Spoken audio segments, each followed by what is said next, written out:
evening and welcome to In Demand, a brand new show here on One. Women talking to women about being a woman today here in Malta. I'm Trudy Kerr. And I'm Jane Dennis. And tonight we'll be looking at women in media. Newspapers and television influence our lives, but are we looking at the world through men's eyes? Tonight we talk to two women leading the way in media today. We certainly do, and first up for you we have Vanessa MacDonald, business editor of The Times, and joining us in a little while will also be Josanne, Cassar, writer, editor and journalist. Fantastic. First up, let's go and speak with Vanessa.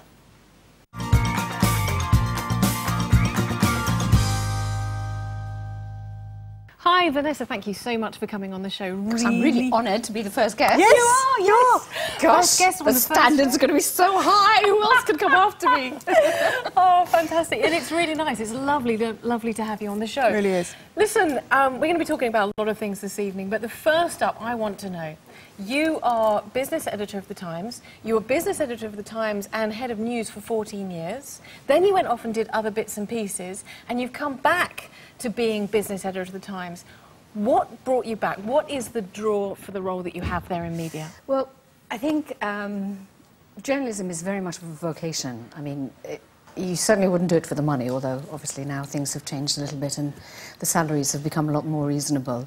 But the hours are really very daunting, especially if you're in the general newsroom, because you never know what's going to happen and when, so you can't actually ever specify that at 5 o'clock you're going to go home. Wow. The hours are always going to be very, very difficult. With online media, it's even more impossible now because news never stops. So you've got people who are working around the clock, updating things, and the way people access media now on their smartphones, etc., means that, they expect everything to be updated all the time.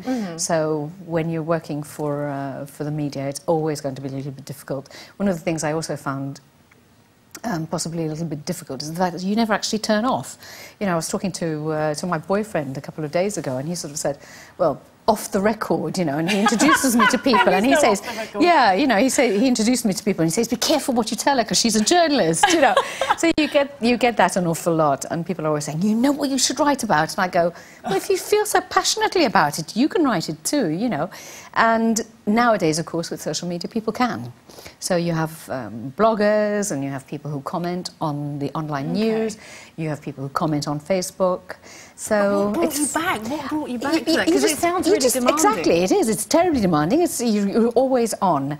But it does get in your blood. It's like everything else. I would love to say that, when I went into it, I was already in my 30s. And I didn't sort of go in with this. I didn't go in with this sort of teenage ideology of, oh, I'm going to be a journalist and I'm going to expose all the corruption in the world and I'm going to make a difference and so on. But I wish we could. I think what we do as the media is tremendously important, and I think we have set agendas, and I think we have changed people's lives and their perceptions, and we've informed them, and we've educated them, and we've entertained them. You've been part of that. You've talked there about how the media has developed and changed generally, in which it has across the world, particularly in the last 10 years, and that's changed in Malta a lot. Do you recognise your part in that evolution? Do you see your responsibility in what you've done? Yes, I was head of news for 7 years, and the Times was going through quite a change then. I remember when we first sort of went there, we wanted to try and do something a little bit different. Rather than being a paper of record, we wanted to sort of also go into what we call off-diary stories, create our own human interest stories and so on. Okay. And that's actually quite a deliberate move on the part of a newspaper. I mean, in Malta we don't have tabloid press, so when we started talking about we want human interest stories, people were like, what do you mean, what are you actually going to do? And what we set out to do, the editor at the time was Victor Aquilina, was to sort of say, right, far too much of the media, reflecting of course society at the time, was dominated by politics. I mean, politics and trade unions relating to politics and everything else, they just, 60–70% of the output. And one of the decisions that we took was, in this day, you know, wow, internet was coming along and we were getting emails and so on, and we used to get all the faxes in those days from the Department of Education with all the press speeches and press releases, etc. And there were a lot of things which we said, well, we're just not going to go to anymore. Sure. We're going to pick and choose. I prefer to use the team in the newsroom to try and generate stories that, you know, had maybe human interest, you know, people who were sick, NGOs and civil society and all of these different things, which really didn't have a voice in those days. So that, you know, would never have happened. Sure. But people didn't quite know what to do with this. And, you know, the media, the ministries would phone us up and say, well, you know, we'd love to start the press conference, but we can't. The Times isn't here. And when they'd phone us up, we'd say, well, we're not coming. We think this is just a, you know, a minister opening an ATM in the middle of the road does not constitute news. But when you say it didn't go down very well. When you say we there, do you recognise your part in making that change? Well, because it's very okay, easy. I don't like playing the gender card. That's okay. I'm really very That's uncomfortable with the gender card. Yeah. But I think the fact that I was a woman perhaps gave a new perspective to the news. It's also very important to say that when I got to the newsroom in 1994, there were 2 other women there who are still working for the Times, as it so happens, but they were the first women in the newsroom. Really? Up until a few years before I got there, Mabel Strickland would not have women in the newsroom. She did not feel it was an appropriate place. And this wasn't necessarily because she didn't feel that they were competent. She just felt it was too dangerous, and, you know, how would they do with night shifts, and if there was a protest at night, or Parliament, and so on and so forth. So I came along at a really exciting time for journalism. Yeah. And to be, you know, to have female journalists was already a very big step. And then to have a female head of news was a bit unheard of. But you also said something I hadn't thought of. And Jane and I were talking about this the other day, that there is an absence of tabloid news in Malta. Thankfully. Yes, thank goodness. But that makes up so much of the news, let's say, in the UK or the US. And there isn't that here. Yeah. And you just raised that point that, you know, prior to that, it was all about politics and sort of that gender, that orientation. So that bringing the human stories in, I guess, is a replacement for the tabloid, and that still is what the Times is doing now. I mean, we have had attempts to set up tabloid newspapers in Malta, but I don't think, I mean, they never got anywhere, and they may say that it's because they didn't have the advertising support. But I think everybody in Malta, who you know what everyone's doing anyway. We all know what everyone else is doing, and, you know, skeletons in the cupboard. Everyone's got a skeleton, so be careful, you know. He throws stones and blah, blah, blah, you know, if I can mix all my cliches and metaphors and everything else. But I am very proud of the fact that we've never gone down that route in Malta, and I think it would be a great shame if we ever did. I don't think it adds anything. It's you know, if the tabloids in the UK want to carry on, and I'm sure they've got an audience, that's fine. But I don't think that our role is to pander to ever lower standards. No, dangerous, isn't it? Yes, and you were it's saying a very slippery slope. You were saying that women were quite poorly represented before. Has that changed? Very much so, yes. And they're also being taken seriously across all media, in the sense that, you know, whether they are editors or bloggers and so on, they get on really well, I think. There are still, I have to say that in the business arena, there are perhaps not as many women, but I wouldn't be able to say whether, first of all, there's very few of us anyway. There are very few business newspapers, so you know, you're sort of looking at a small pool anyway. So yes, but I'm one of the few women involved in business, which can sometimes be a bit of an advantage. But I think more than my gender, I think my age is an advantage, yes. Okay. Ah, okay. Because I was about to ask you, why are there so few women in business, related to business? I mean, where if there are women back into in media, which areas are they mostly in? Well, if you're a young, aspiring journalist, then the way to make it is through television. So I think there's an awful lot Look at that! I'm not young, sorry. And and, you know, clearly I could never be the television anchor. Not anymore. Oh, I bless mean, you. now there is an element of ageism on television, which is there, and you know that's fine. And particularly I don't against women as fight well. realities. Yeah. Yeah. I don't fight those kind of realities. It's just what it is. But yeah, no, there's a lot of women who like, you know, to have their own programs and to be seen on television, and it is very different. I mean, I had a slot just once a week for 15 minutes for a couple of years. And the difference in the number of people who stop you and recognize you and feel that they know you and they come over to talk to you and so on when you're on television. You're in somebody, I mean, we're sitting here in the studio, but the person who's sitting at home, they feel that they're sitting in the room with us, you know, and it's very, very different. Whereas when you're a journalist, they see your name, but very often they don't know what you look like. You know, you're not have real to them. Anonymity. Yes. You know, people don't really know who you are. They don't know anything really about you. They don't associate themselves with you. I myself find, you know, I've read a story and I can't remember which particular journalist wrote it. So they don't actually, you know, which isn't really good for your ego, you know. Like. So very briefly then, just to close, what's the best thing about being a woman? I think the fact that we can get away with an awful lot, really. I can't believe you just said that. That's our biggest secret. Yeah, I think, you know... I don't know the secret. Why are we always portrayed as victims? We do so much. Yeah. No, I think the problem is perhaps the worst thing about being a woman is the fact that we do try to be everything to everyone. We are the husband, the wife, the mother, the friend, the worker, and everything else. But the great thing about being a woman is that we can actually multitask and do it with lipstick on and heels. Oh, I say. Fantastic. Vanessa, it's absolutely gorgeous talking to you. Really was. We're going to carry on this conversation, and in a moment we're going to be joined also by Josanne Cassar, and then follow on to conversation as well. Whatever you do, don't go anywhere. We'll be back in just 1 minute.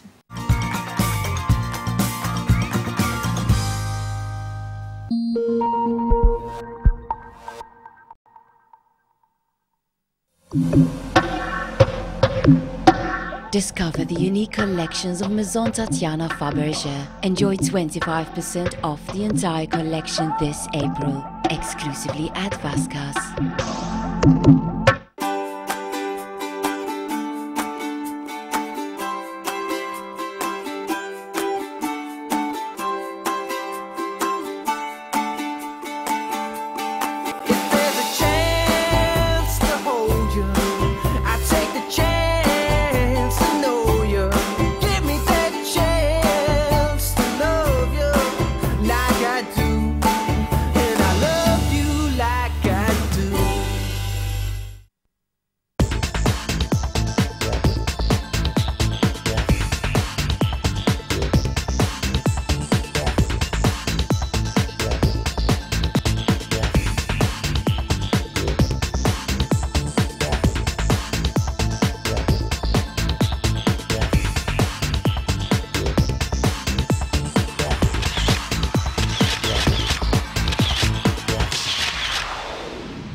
Makeup Factory, high-end makeup.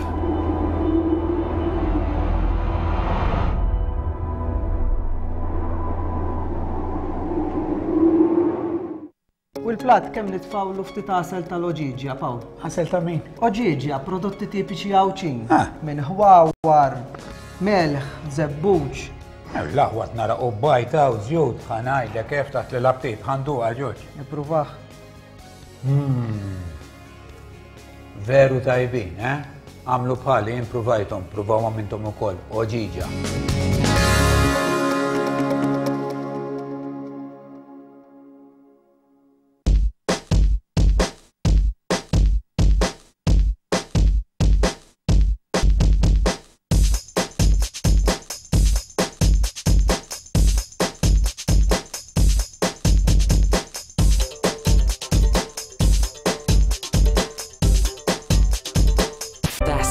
Trust earned over 20 years. a wide range of certified diamonds, bespoke jewelry by our experienced goldsmith, personalized experience throughout, an investment opportunity, or simply the opportunity to surprise.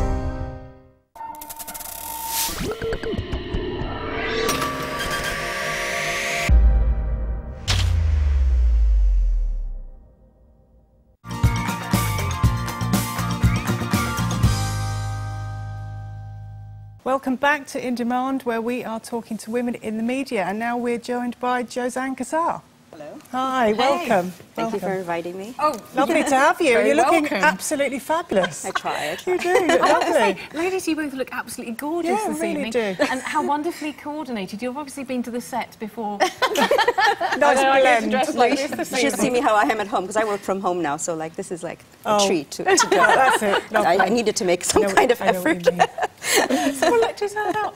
Listen, we'll get to what you're doing in a minute, but going and researching about you, over the past 30 years, you've been a presenter briefly, a producer, a writer, an editor, a blogger, and all sorts of roles. Which is the one that you have enjoyed the most? Is it what you're doing now? And if so, what is that? What do you love? What gives you the Well, greatest well, I reward? think actually yes, it's what I'm doing now, because believe it or not, after 30 years or more of being always an employee and always having the safety of a paycheck. Yes. I was always terrified of doing anything on my own. Circumstances changed. I was made redundant and at the age of 50. And so it was one of those, okay, now what? You know, do I start going for interviews again at my age and what, another newspaper? And I just said, you know, why not just start my own website? Because I wanted to still be a news person. I was listening to Vanessa talking. I mean, you know, it's hard to stay away from it. It's like you want to be in the know, I think. You know, you want to be in the of what's happening and knowing everything, and you know. So I figured it, and I could see that it was already going towards online anyway at that time. This is now about 3.5 years ago. So I could already see that, you know, it's going to be more and more that people will get their news online. Yeah. So I like invested money in a website, and I'm doing that from home now, and then I have other things, obviously freelancing, and I have a magazine. So on that, sorry me, because on that point, that Julie's saying, you know, you're covering an awful lot and doing lots of different communications networks and delivering your message in lots of different ways. And we're talking about that with Vanessa saying, you know, how the evolution in media and how it's delivered as well. But now you've done that and you're out there in a different way. Do you see yourself as a spokesperson? For what? Well, for whatever it is that you're delivering the news, do you see yourself as a spokesperson for what it is that you recognise? It's hard to talk about yourself like that. I don't know. I mean, I do suppose that you do get feedback, obviously. You know, feedback that people say, oh, I follow you, I read what you write, which is always very flattering. Oh, people are actually reading it, you know, that's nice. That writing that you're doing whilst you're wearing your jogging pants and your trainers. You know, is everybody, someone's read it. Is anybody going to read it? So yes, obviously it's nice to get feedback, but people do consider your opinion worthwhile. Yes. And I am asked to go on TV programs sometimes. I am asked to write opinions for other newspapers sometimes. And so I don't know. I mean, I do suppose, yes, I feel that people care if I have an opinion. But does it also I don't know about spokesperson, but I mean, in the sense of maybe my take on things is a bit interesting to some people, even if they don't agree with me, which I get a lot as well. I read you, don't always like what you say, I don't always agree with you, but I still kind of, you know, follow you. So does it make you an easy target? You know, you're putting your opinions out there, you're reporting things. Does it make you an easy target? Well, yes, people do feel they have a right to tell you what they think. But I guess, particularly, I guess if they don't agree with you as well, I mean... Yeah, they do feel, but I think that you have to get used to that a bit. I mean, if you're going to be very sensitive and get your feelings hurt, you're in the wrong business, because after all, you're putting your opinion out there, and you're sounding like like a know-it-all sometimes. But I mean, it's just your opinion. So people do feel they have a right to contradict you. Why not? You know. So you do develop a thick skin over the years, and you say, okay, you know, who do you think you are, Joe? You know, they don't agree with you, so what? Get over it. You know, it's like I can't be liked by everyone, which I'm not. I'm sure I'm not, especially politically. You know that it's like fair enough minefield. So, but I do try and be respectful. So even if I'm gonna people get very sensitive about their beloved politicians, both sides, and of or course, three sides. People have very strong opinions about politics. Yes, they get very invested. They get very emotional, which I have never understood, how they get so emotionally invested in a politician. Because, I mean, you know, at the end of the day. Why? So they're invested, yeah, I mean, but they're invested in the party or the person, do you think? Both, some both, you know. Wow. They get very prickly, you know, and you have to, like, you know, I do tend to try and, I've been here long enough to understand it, but, like, sometimes I still can't get it. Why, you know? Right. So do you recognize... These people are, you know, they're running the country, but they're not like your parents. Okay. Like, don't get so offended. But you recognise... You recognise your responsibility. You recognise the impact that has on people when you project your opinion. You take that seriously. Yes, I do. Yeah. In the sense that, as I said, I try not to be nasty, and you know that you can deliver criticism. I try to be, you know, tongue-in-cheek sometimes. I always find it helps a bit, you know. Yes, there is a responsibility, of course, because. As Vanessa was saying about, you know, people, we all know each other. You're bound to have somebody who's related to someone. Yeah. Oh, of course. You know, third cousin twice removed or something like that, or even closer. So, you know, you're going to step on toes all the time. So there's always, it's not like in other, you know, larger countries where, you know, oh, you can criticize, you know, Cameron, who cares? There's you know, a degree of never going to meet him. Yeah. But here you could. Yeah. You could go to a reception and meet the Prime Minister or the leader of the opposition very easily. Yeah. You know, so... That's, do you think that's worse because, or that's influenced by the fact that you are a woman? Do you think that in that context of speaking up about a subject, then maybe you might be taken, I don't know, in a different way if you were a guy talking about it? I think the women are the more outspoken, actually, in this country. Oh, really? Opinion columnists, I think. When it comes to, you agree with that? Yes, I do. I think. But if I had to think, like, at the top of my head of opinion columnists, and you know, eventually you end up writing about politics, whether you want to or not. You know, women are quite, whether they're taken differently from men, maybe the male ego, maybe a male politician, you know. I mean, because we'd all hope that it doesn't make a difference whether a man says something or a woman says something, but I suppose you'd have to ask them that.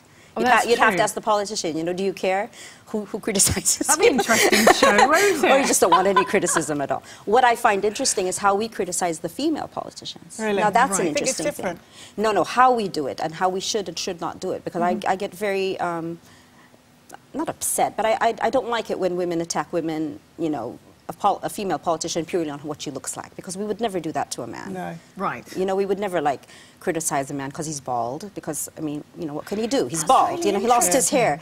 But a woman, she has to be like, what now? A politician, she has to be intelligent, she has to look pretty good. Yeah. That's not fair, because we don't do that to men. Or, you know, or she hasn't got her figure as quickly after having kids. You know, that really is on top of having to be at the top of her game politically. Yeah. I find that I'm very careful, not because, I mean, anyway, who am I to criticize someone's looks? And I find that, you know. You think that female journalists have got a tendency to do that? I better not say. No, I don't know. I just say what I would do. I would not do. Yeah. I just say it's not fair. Okay. And even not just journalists. I think even you know the common person can be very judgmental on women. We know this. You know.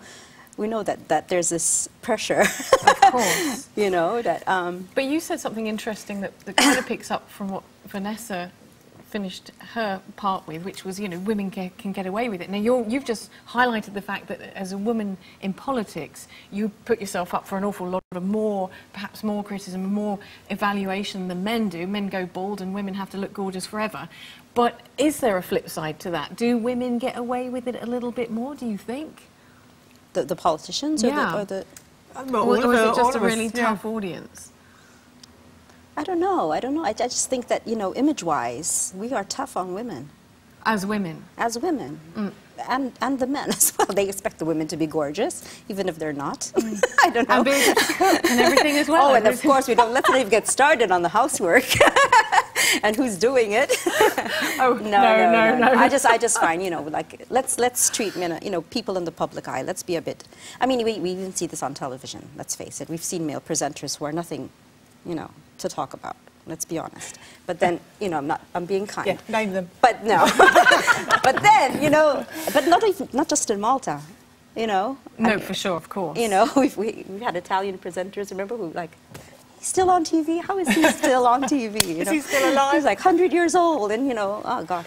But the women have to be, and even anchors. You were talking about women, you know, presenting the news. Sure. I forget which country, I think it's in the States, that, you know, you don't get away with being a TV anchor over a certain age. They just want the...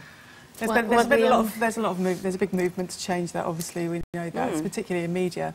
I know there's a big drive for that in the UK, older women and women being more recognised as doing serious journalism, so not just being on television more, but actually doing the finance, the business, the of course, and reporting. what segments you know you're given and all that, absolutely. because that's as well. That's the stereotype, you know. Yeah.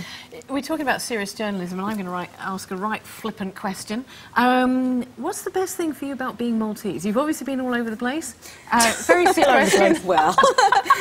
Well, living here, it's fantastic, isn't it? And we're unique. I mean, it's kind of fun to be unique and come from such a small island, where we're like, you know, we're not quite European, but we're not, you know, we're Mediterranean, small island. You can do 10 things in one day because it's so small. Yeah, you know, and come on, it's a nice place to live. Yeah. You have to. Well, we have to. We chose it. We chose it. So that's fair. That's fair. Listen, we're going to be back in just a few minutes again, talking about probably issues that face women a little bit more as well. So don't go anywhere, back in just a few.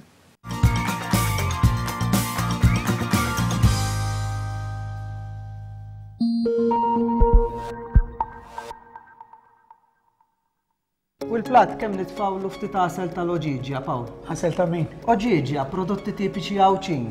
Minn ħwawar, melħ, debbuċ. L-aħwat nara u bajta u zjud, ħanajle kif taħt l-labtit, ħandu għalġoġ. Nipruvaħ. Veru tajbin, Għamlu bħali, improvajtom, provaw għamintom u koll, oġiġja.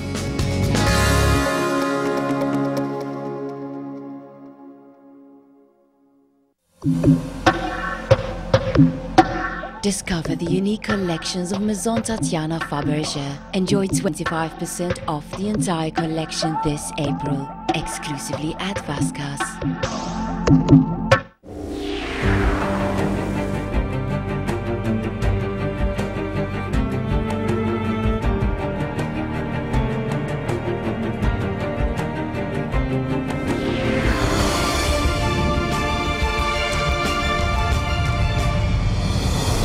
Makeup Factory, high-end makeup.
Trust earned over 20 years. A wide range of certified diamonds. Bespoke jewelry by our experienced goldsmith. Personalized experience throughout. An investment opportunity, or simply the opportunity to surprise.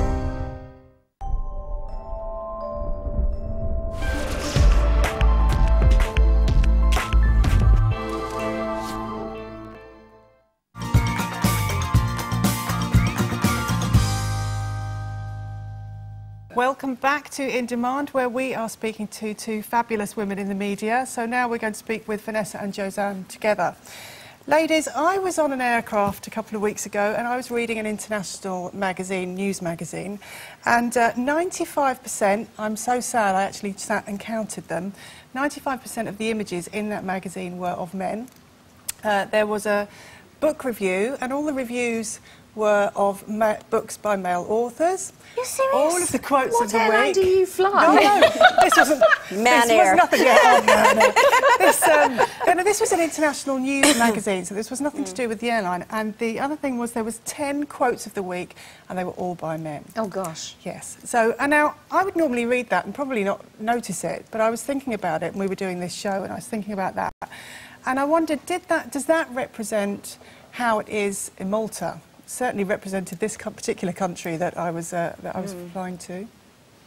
Well, if I start first, yes, Vanessa, because in the business arena, then yes, if I count the number of women that I have interviewed compared to the number of men that I have interviewed, it's quite shocking. Really? Very, very, very rare.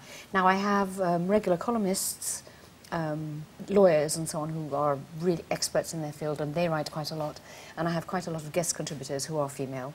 But when it comes to actually interviewing the CEOs and chairmen and so on, very, very few. And there are times where people say, oh, listen, you know, should I be actively seeking out women to interview, to try and maybe bring up their profile? I don't, okay, don't jump down my throat, but I don't believe in it. I think forcing everybody else to the positive discrimination and quotas and so on and so forth, then all you do is you create a situation where the other people around, whether they're men or women or whatever, will look at that person who's been unnaturally promoted in the PR sense, and she's going to have to work even harder to prove herself, because they're going to completely write off everything she says as, yeah, she was just put there to make up the quota and so on. But this is a catch-22. There are many people who disagree with me completely, and they think that women have you're talking about so CEOs many of major corporations as opposed to businesswomen who are entrepreneurs. What about entrepreneurs, though? Because there are quite a few... Entrepreneurs, I try. Quite a few women who've set up their own businesses. Yes, especially, and very successfully. And, okay, they may not be huge businesses in the sense of compared to others, but it's still your own business. And I think that those women deserve to be heard as well and to be asked how they did it. Because in the sense of, for them, that is, for me, it would be equivalent to a CEO. Because if you've done it on your own, and started from scratch... But don't forget that in the business section, I mean, I'm dealing very often with listed companies. That's what I was asking. And the larger companies and so on. So it's, once you're in that era, there's really very few women. But yes, I think some of the women that you've talked about, and I can think of, you know, half a dozen on the top of my head, they've set up these little businesses, and they seem to have much more of a voice. I recognise them from magazines, from radio programmes, from panels and so on, and I think it's just wonderful. I mean, a lot of times when there are these conferences as well, they are being brought in as inspirational speakers and so on. So, yeah, no, I think it's wonderful. Because it is that catch-22 that we need to find, as in media, we need to find that a solution to. If there aren't the positions that warrant the attention for women, how then, as you're saying, that the entrepreneurs bringing in women in other areas of business does bring that exposure and hopefully change that culture. But I'm guessing also, I'm going to sort of pop I thought out there, is that would it be perceived that for a CEO or a senior position, you're going to be perhaps more experienced and a little bit older, and maybe there aren't just that many women in the industry at that age? So it is sort of something that maybe not... I mean, does that You would have had to never stopped working to reach that rank, right? Basically, you would have never had to have a career break or stopped for a while because of the children and all that. I don't think that's the case in other countries now. I think, you know, there's a lot more around flexible working now. People support women in certain positions and want, you know, they recognise that where there's potential, to give them the opportunity they need, if that includes a career break or if that includes flexible working. But on the point of media, do you think that that we're fairly representing the women that are doing well or that have successes? Or do you think it's disproportionate still because there's just a trend to naturally report on what men are doing? Or do you think the stories aren't there? I think what happens though sometimes, and I think this is what not upset, but doesn't really gel with you, is that women are interviewed as, oh, successful women. Let's do a section about successful women, and it's a bit like setting them apart rather than she's successful. Oh, and she happens to be a woman. You know, it's like all the things for Women's Day turned out to be. Yes, to me, it became frivolous. And we tried not to do that. For it became very, you know, about everything except what really. Immediately, the person who's reading it is thinking, well, they've just had to sort of dredge around until they found enough women to interview. Whereas the point is, these people are really successful, and it would be much, much more effective if when you had, you know, sort of rounding up the usual suspects, they were naturally there. They naturally come to mind, you know. Again, and that springs to mind about the Women's Day. You mentioned Women's Day. I mean, men don't have a Men's Day. So again, we are separating ourselves from men. Every day is Men's Day. Really? Like when my children say to me, why is it Come on, Mum's Day? let us be honest, okay? We like the Women's Day. Even the ones of us that are like quite bolshy and, you know, we want to be all independent and everything, we're still not getting flowers. I mean, we're just so silly, aren't we? We want to have it all. We want to be feminine, and we want to be leaders, and we want to be multitaskers and everything else. And, you know, I think we're all still little girls, and we love being taken out to dinner and stuff like this. So when was the last time you had flowers? Valentine's Day. Oh, okay. Oh, that's I also buy myself flowers. Good for you. I know. It's just like, why should... Yeah, if I want flowers, why should I buy them for myself? And it's a weird thing to do for yourself. Eh? It's like buying yourself a diamond. Okay, I might go shopping. Bit more expensive. I have to pay for them. Do you think, so on that point then, do you think we can have it all? I mean, you know, it is tricky. We're all trying to do lots of things. There was an article this week about that. I forgot which was an international newspaper, about a woman who's looking back now and seeing that she was very hard on other women at the time because she was like being, oh, what do you mean? You have to go home because your kid is sick. Stay here. And now she's realizing that, because now she's a mother herself, that she was being too hard on women. I don't know. I think, looking back now, I think there will be times when a woman has to prioritize. I mean, that's just how it is. Biologically, I just think we are living in an era. I mean, when you think about it now, there was a year where most of the diplomats in Malta, most of the ambassadors to Malta were women. And we still have quite a few females. You look at the people who are running the world now. You have Yellen, who's leading, you know, in the Federal Reserve in the US. You've got Christine running the IMF. Like I mean, you know, these are women who you never stop and you think about. Well, do they have work-life issues and stuff like this? They just get on with it. Do you think everyone has the same access to opportunity, though? Do you think, and back into Malta then, do you think that there is an access to opportunity for women that there are for men? And coming into media, there is, really, do you think now. there is? I think there is. I think now it's just a case of what you prioritize in your own life. I mean, there are women who say, no, I don't want to send my child to childcare at the age of 3 weeks. I heard that recently, that they're sending them very young to childcare because because I want to spend the first year or 2 years with my child. And that's, for me, what a woman's choice and Women's Day and all this means, is that if that's what you've decided is best for you, why not? And you can still, it doesn't mean you end up being a cabbage, because you can still, I mean, online now there's no excuse. You could even do a course while you're bringing up your child at home and stay in touch with the world and even your own career. You won't be in the working world in the traditional way. You won't be putting on a suit and going out. But I don't think there is really any excuse. If a woman really wants to stay in touch with her field of expertise, so that when she goes back to work, but when she goes back to work, are there the opportunities to get back to work? So you can get, I mean, I know that women in Malta girls in Malta do exceptionally well in school. I mean, the schooling here even is at university, I think do really well. And then in terms of, and this was the gender report last year that came out, Malta was 99th out of 132 countries in terms of gender opportunity, but very high in terms of education. The girls are doing exceptionally well, but when it comes to having an opportunity... The problem is, after the parenting break, the problem is getting them back into the workforce. Yes, we have now got free childcare and so on, but we were saying earlier on the programme that we have perhaps an overwhelming reliance on grandparents to look after our kids. And you know, there used to be, when I started working as a journalist, I remember people telling me, "Oh, your kids will grow up as drug addicts and this and that and the other," you know, because you're abandoning them to a childminder and so on and so forth. You know, the childminder was earning more than I was. So I mean, it's not easy to go back to work. No. So I fully appreciate how difficult it is to make that step. For 2 years, my childminder earned more than I did. And yes, easily, really? yes. But if I I hadn't been working, by the time, I mean, apart from your own wage and so on, you're paying for them through the summer holidays, and you're paying for the half an hour while you get to work and the half an hour till you get back from work. So I mean, but then welcome to the working mums world. Well, it's not what I know about. But then so it's very difficult. But what motivated you then to what really pushed you to go back to work? It is those first 2 years. If I hadn't been working, then I wouldn't have got the experience, I wouldn't have gotten promoted, I wouldn't have been sent on training courses. That's why I said a woman has to make a choice. And yes, now, you know, this is nothing, you know, people always have the choice if they want to stay at home and so on. But my fear is that there are a lot of people who would love to do a little bit more.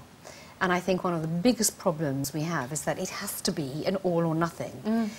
40 hours is a lot of hours to work.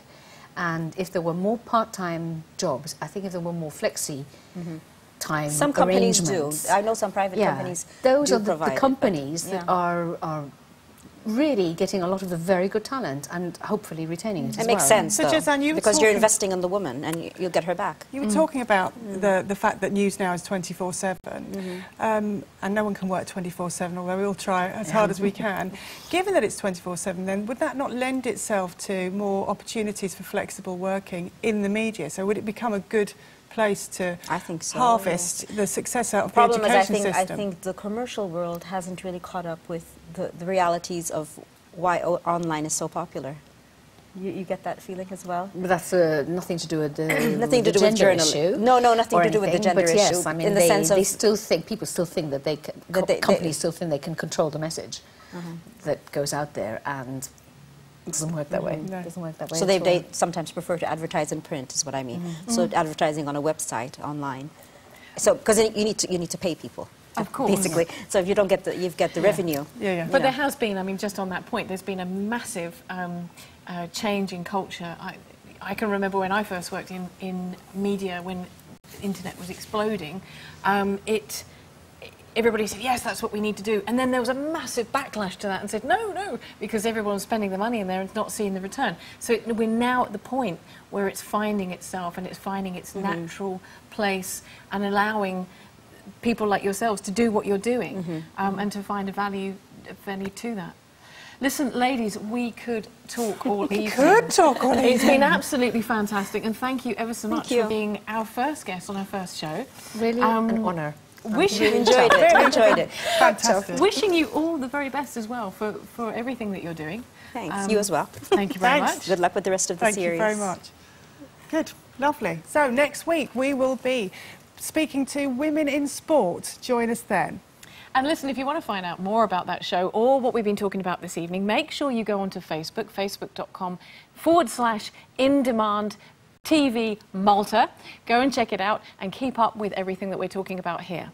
This has been In Demand. Thank you for joining us, and we'll see you next week.